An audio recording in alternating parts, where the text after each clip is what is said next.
বড় কোনো রেস্তোরাঁ কিংবা সাজানো কোনো প্রতিষ্ঠান নয়, মধ্য আকাশ থেকে সূর্য নামার সঙ্গে সঙ্গে একচালা একটি দোকানের সামনে শুরু হতে থাকে বিভিন্ন শ্রেণীর মানুষের ভিড়। বলছিলাম চাঁদপুরের মতলব উত্তরের বিখ্যাত আজিজের আলুপুরির কথা। উপজেলার কলাকান্দা ইউনিয়নের পাশেই হানিপাস সিরাজ মার্কেটে 2 যুগেরও বেশি সময় ধরে এই পুরি বিক্রি করে ব্যাপক পরিচিতি পেয়েছেন আব্দুল আজিজ। আজ 24-25 বছর ধরে এটা চালাইতে আছি। আগে 2 টাকা করে পুরি বেচতাম, অনেক জিনিসের দাম বেশি দেখা এর লিগে মানে 3 টাকা করছি আর কি। এটা ভিন্ন রকম হয়, এটা আসলে জাদুটা কি?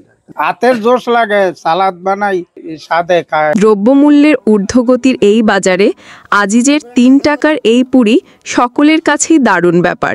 মচমচে গরম পুরির সঙ্গে ছিটানো বিট লবণ, পেঁয়াজ কুচি, ধনেপাতা আর বিশেষ মশলাযুক্ত পেঁয়াজ ও শুকনো মরিচের সুস্বাদু সালাদ যেন পুরির সঙ্গে এক জাদুকরি স্বাদ তৈরি করে। কেউ 50, কেউ 100, এমন করে প্রতিদিন গড়ে 1000-এরও বেশি পুরি বিক্রি হয় এখানে। আর বিশেষ দিবসগুলোতে যা কয়েক হাজারে ছাড়িয়ে যায়। না, এটা আসলে মজাদার পুরি। আমি লাস্ট নারায়ণগঞ্জ থেকে আসছি, তখনও খাইছি, আজকে আসলাম, আজকে আবার খাচ্ছি। আমি ইন্ডিয়াতে ছিলাম দীর্ঘ 2 বছর প্লাস, তো অনেক স্ট্রিট ফুড খাওয়া হয়েছে। এইখানকার যে পুরিটা, এটার টেস্ট অতুলনীয়। জি, এটা চাহিদা অনেক ভালো। আমাদেরও বাড়ি অনেক দূরে, আমরা প্রায় সময় এখানে আসি। ওনার আসলে হাতের মধ্যে কি জাদু আছে আমরা জানি না। আমরা যতবারই খাই আমাদের মানে বারবার মনে হচ্ছে যে এটা মানে মুখে লেগেই থাকে।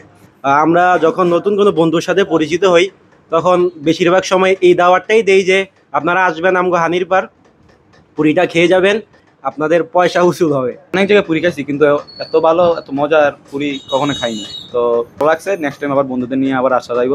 অনেক পুরান থেকে বানাইতে আসে, মানুষে খাইয়া লুচি ভাজি দেখে তো মানুষ আসে। বেতের ডালার ওপর কাগজ বিছিয়ে মচমচে পুরি পরিবেশন দেখে মনে হবে মতলবের অঘোষিত এক ঐতিহ্যের সাক্ষী যেন আজিজের এই আলুপুরি। এদিকে বয়সের ভারে আব্দুল আজিজ দোকানে না থাকলেও বর্তমানে তার ছেলেরা ধরে রেখেছে বাবার নির্মাণ করা এই ঐতিহ্য। দূর দূরান্ত থেকে আসে এই আজিজের আলুপুরির নামে পরিচিত এই দোকান। প্রায় 25-26 বছরের পুরনো দোকান। আমার বড় ভাই করে গেছে, আমার বাবা করে গেছে, এখন দুজনের রিটায়ার্ড হয়েছে। বড় ভাই ঢাকা আছে, এখন আমি হ্যাগো 3-4 জন নিয়ে আমি এই দোকান চালাই যাচ্ছি। আমাদের এলাকারই কাস্টমার না, আমার সব কাস্টমার দূরের থেকে আসে, মোটরসাইকেলে, অটো করে, ফ্যামিলি সহ করে। দেশ টাইমে আনুমানিক 6 থেকে 7 জন লাগে আমগো এই পুরীর দোকানে। আর আশা করি এখান থেকে সিরিয়াল ধরলে ওই রাস্তার তলা সিরিয়ালে থাকতে হয় আর কি। ছোট কাল থেকে চেষ্টা করছি যে 2 টাকা রাখবো, এটা 2 টাকার অবদানে দোকান হয়েছে।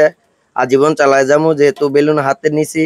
কিন্তু দ্রব্যমালের কারণে আমরা হয়তো একটু কুলাইতে না পারার কারণে প্রতি পিস 3 টাকা করছি আর কি। এখন বড় ভাইয়ের হাতের জাদুতেই হয়েছে, তা নিয়ে আমি ধরে রাখছি আর কি। আমার বাবাও কইরা গেছে, কিন্তু সবকিছুই হয়েছে উপরওয়ালার ইচ্ছা, কাস্টমারের ইচ্ছা আর কি। মতলব টুডের দর্শকদের বলবো, যারা না চিনে, যারা ভিডিও দেখে চিনবে, তারা যেমন আইসা ঘুরে টুরে যায়।